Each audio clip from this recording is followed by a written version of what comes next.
1 Kings 14:1 to 15:24. At that time, Jeroboam's son Abijah became very sick.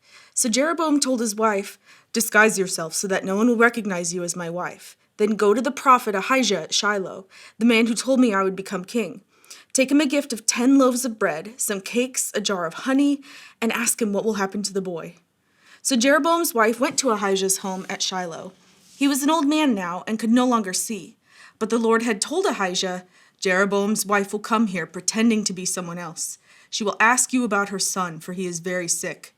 Give her the answer I give you." So when Ahijah heard her footsteps at the door, he called out, "Come in, wife of Jeroboam. Why are you pretending to be someone else?" Then he told her, "I have bad news for you. Give your husband Jeroboam this message from the Lord, the God of Israel. I promoted you from the ranks of the common people and made you ruler over my people Israel. I ripped the kingdom away from the family of David and gave it to you. But you have not been like my servant David, who obeyed my commands and followed me with all his heart and always did whatever I wanted. You have done more evil than all who lived before you. You have made other gods for yourself and have made me furious with your gold calves.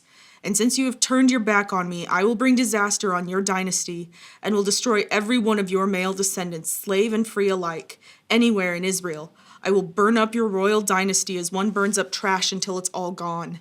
The members of Jeroboam's family who die in the city will be eaten by dogs, and those who die in the fields will be eaten by vultures. I, the Lord, have spoken." Then Ahijah said to Jeroboam's wife, "Go on home, and when you enter the city, the child will die. All Israel will mourn for him and bury him. He is the only member of your family who will have a proper burial, for this child is the only good thing that the Lord, the God of Israel, sees in the entire family of Jeroboam. In addition, the Lord will raise up a king over Israel who will destroy the family of Jeroboam. This will happen today, even now. Then the Lord will shake Israel like a reed whipped about in a stream. He will uproot the people of Israel from this good land that he gave their ancestors, and will scatter them beyond the Euphrates River, for they have angered the Lord with the Asherah poles they have set up for worship. He will abandon Israel because Jeroboam sinned and made Israel sin along with him." So Jeroboam's wife returned to Tirzah, and the child died just as she walked through the door of her home. And all Israel buried him and mourned for him, as the Lord had promised through the prophet Ahijah. The rest of the events in Jeroboam's reign, including all his wars and how he ruled, are recorded in the book of the history of the kings of Israel. Jeroboam reigned in Israel 22 years. When Jeroboam died, his son Nadab became the next king. Meanwhile, Rehoboam, son of Solomon, was king in Judah. He was 41 years old when he became king, and he reigned 17 years in Jerusalem, the city the Lord had chosen from among all the tribes of Israel as the place to honor his name. Rehoboam's mother was Naamah, an Ammonite woman. During Rehoboam's reign, the people of Judah did what was evil in the Lord's sight, provoking his anger with their sin. For it was even worse than that of their ancestors. For they also built for themselves pagan shrines and set up sacred pillars and Asherah poles on every high hill and under every green tree. There were even male and female shrine prostitutes throughout the land. The people imitated the detestable practices of the pagan nations the Lord had driven from the land ahead of the Israelites. In the 5th year of King Rehoboam's reign, King Shishak of Egypt came up and attacked Jerusalem. He ransacked the treasuries of the Lord's temple and the royal palace. He stole everything, including all the gold shields Solomon had made. King Rehoboam later replaced them with bronze shields as substitutes, and he entrusted them to the care of the commanders of the guard who protected the entrance to the royal palace.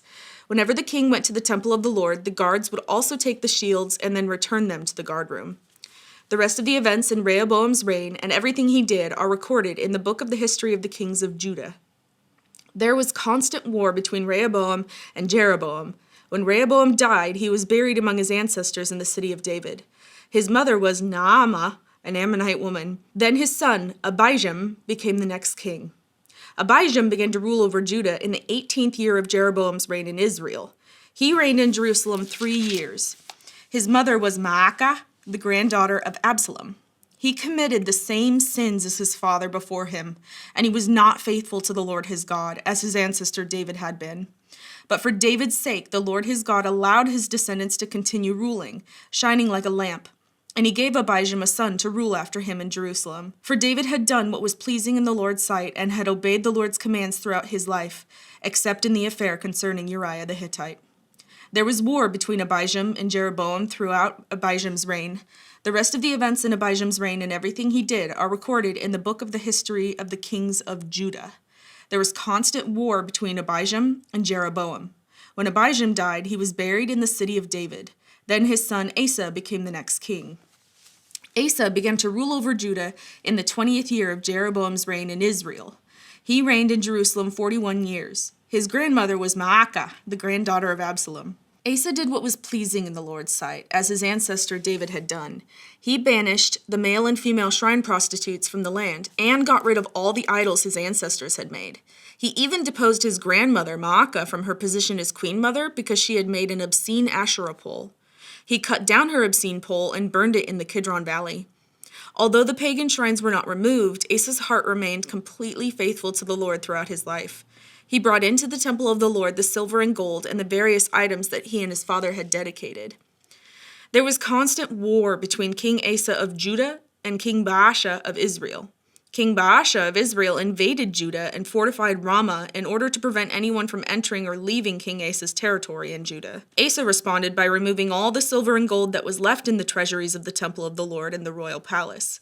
He sent it with some of his officials to Ben-Hadad, son of Tabrimon, son of Hezion, the king of Aram, who was ruling at Damascus, along with this message. Let there be a treaty between you and me, like the one between your father and my father. See, I am sending you a gift of silver and gold. Break your treaty with King Baasha of Israel so that he will leave me alone. Ben-Hadad agreed to King Asa's request and sent the commanders of his army to attack the towns of Israel. They conquered the towns of Aijan, Dan, Abel-Beth-Maacah, and all Kinnereth, and all the land of Naphtali. As soon as Baasha of Israel heard what was happening, he abandoned his project of fortifying Ramah and withdrew to Tirzah. Then King Asa sent an order throughout Judah requiring that everyone, without exception, help to carry away the building stones and timbers that Baasha had been using to fortify Ramah. Asa used these materials to fortify the town of Geba in Benjamin and the town of Mizpah. The rest of the events in Asa's reign, the extent of his power, everything he did, and the names of the cities he built, are recorded in the book of the history of the kings of Judah. In his old age, his feet became diseased. When Asa died, he was buried with his ancestors in the city of David. Then Jehoshaphat, Asa's son, became the next king. Acts 10, 1-23. In Caesarea there lived a Roman army officer named Cornelius, who was a captain of the Italian regiment. He was a devout, God-fearing man, as was everyone in his household. He gave generously to the poor and prayed regularly to God. One afternoon, about 3 o'clock, he had a vision in which he saw an angel of God coming toward him. "Cornelius," the angel said. Cornelius stared at him in terror. "What is it, sir?" he asked the angel. And the angel replied, "Your prayers and gifts to the poor have been received by God as an offering.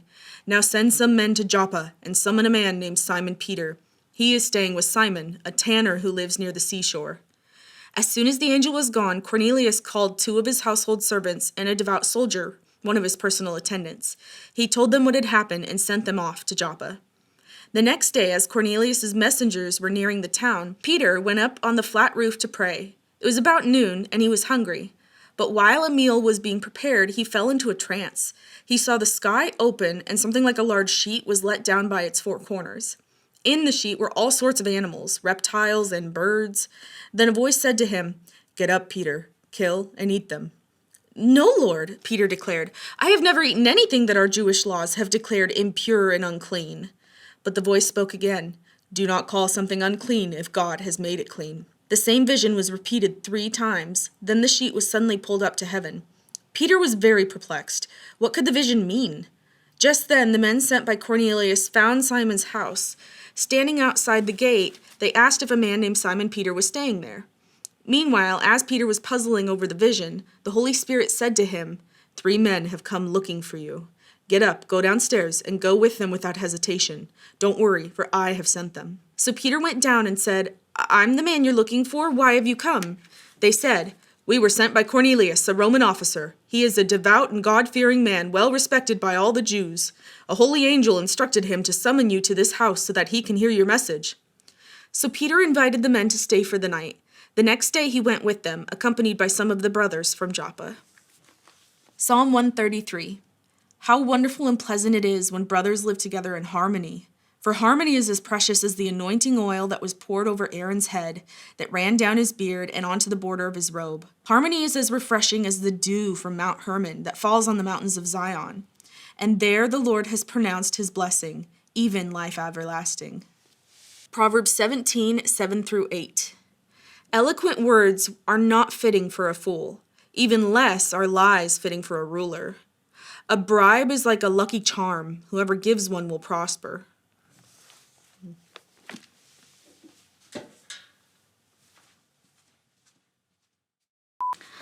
I forgot to turn the little screens around so I could make sure I was in focus. Focus, focus, focus. Okay. My glasses, they're so dirty. I blame the dogs. Super interesting. So I remember when I was younger, before YWAM basically, up till 18 years old, I would always read this stuff like in bits and pieces. And you don't get the full picture when you do that. But when you really take the time to read through it all as one story, like try to make sure you're reading it so that you remember what you just read. So like every day, preferably. Then you get like a full picture of like everything that's happening. Like I just never really geographically thought about the two kingdoms. It's like, what is it? Israel and Judah, I think. Israel and Judah.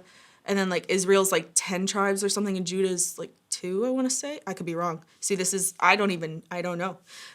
It's been a while. But then it's like, so this whole thing that it's documenting about these kings, it's comparing the kings of Judah versus, Judah versus Israel. Yeah. So it's interesting. And Judah kings are descendants of David, and it has Jerusalem in it as their holy city. And then Israel is, I don't remember who they are. But anyway, it's just like fascinating to like really put everything together and see it as all one picture versus just like reading this and being like, okay, what is any of this even, like what, I don't get it. Like reading it all as one thing is important. And there the Lord has pronounced his blessing, even at, now, nuts and bolts. Rawr. Not doing it again. I know I said everlasting, but I don't care. At this point, quantity over quality, just a little bit. We want the quality to be good, but right now the main concern is quantity. Psalms. Is it Psalms or Psalm? Because it's like Psalms, because there's multiple, but then when you're reading just one, is it Psalm? I don't know. I thought so, but then I saw something online that said Psalms 133 or whatever, and I was like, is it Psalms or is it Psalm if it's just one?